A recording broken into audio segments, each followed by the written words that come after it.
I'm going to show you how to make short crust pastry. The best way to make pastry, I think, is in a food processor rather than by hand. This way you don't overwork it and you haven't got your hands into the ingredients, so you're not going to melt that butter. So this is quite a standard recipe. I've got 200 grams of flour. I'm just going to tip in. I'm going to add a little pinch of salt.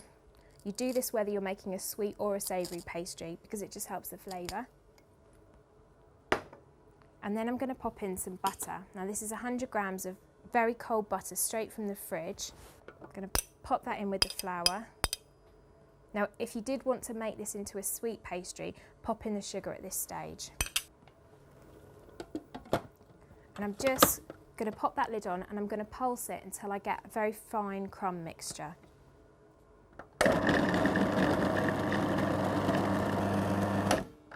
So let's have a check. You can get in and feel the little lumps of butter with your fingers. Now it's still a little bit lumpy.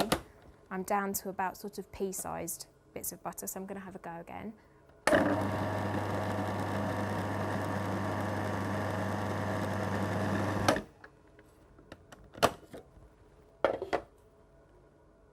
That's perfect. I can feel fine crumbs, there's no big lumps of butter. So I've got to add my liquid now and we're going to bring it together into pastry. I've got 1 egg yolk.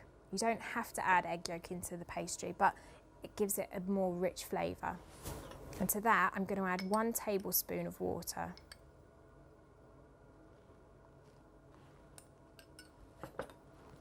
Mix together the egg yolk and the water.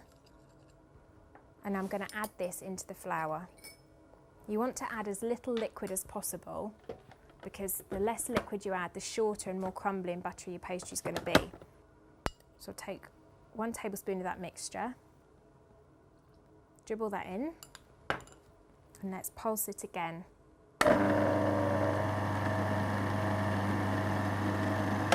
It's not quite coming together, so I'm going to add a bit more. Now sometimes the amount of liquid will vary. It depends on the humidity, on the type of flour that you're using. So I've added about another tablespoon there. Let's have another go.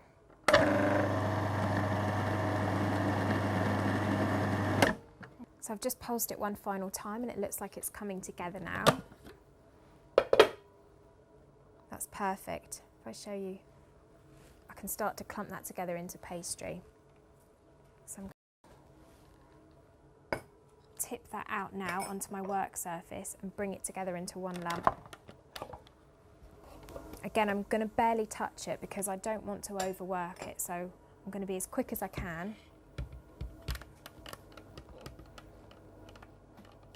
Let's get all of that out.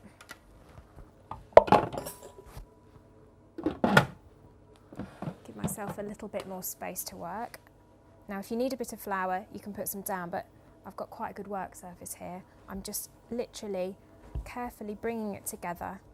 I'm not going to knead it or get too much into it with my hands or anything like that. Just bringing all the crumbs together so I have one solid piece of pastry. I'm just going to get some cling film and wrap it up because I'm going to chill it in the fridge for about 30 minutes before I work with it. Now if you've got longer, put it in for longer. What this does, it does 2 things. It's going to make it a lot easier when you come to use it. It's going to be firmer for rolling out and things like that. And also it's going to give the chance for the gluten to rest a little bit. So if it has become a bit overworked while you've been making it, once it's rested, it'll be tender again and it won't be tough. So that is how you make short crust pastry.